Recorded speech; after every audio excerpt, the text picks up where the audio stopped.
And let's take a look at our life together from 3 different angles. Number 1, abounding iniquity. There is a life that is without God, a life that is lawless, a life that is selfish, a life that is sinful. This is what the Bible calls iniquity. And when iniquity abounds, when there is an abundance of sin, it produces a coldness in the hearts of people.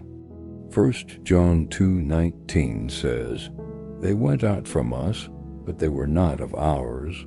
For if they had been of ours, they would have remained with us.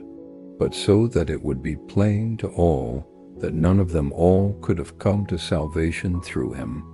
In other words, they left the church, they left the faith, they left the truth, because they were never really part of the family of God. And what does it say about the motivation behind their leaving?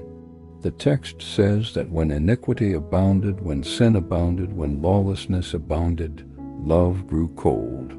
So from one perspective, we can say that iniquity abounds in a life that is without God, a life that is selfish, a life that is sinful. Number 2, abounding grace. What is God's solution to sin? His grace. God's grace, which is unearned and unmerited favor, overflows and far surpasses any amount of human sin. In Ephesians 2:8-9 it says, "For you by grace through faith, and this is not your own doing.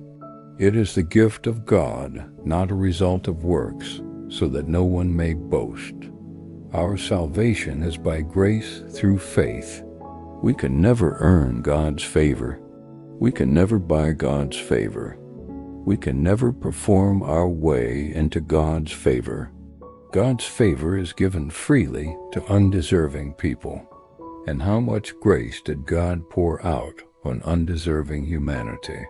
Well, he sent his only begotten Son to be the substitutionary sacrifice for our sins.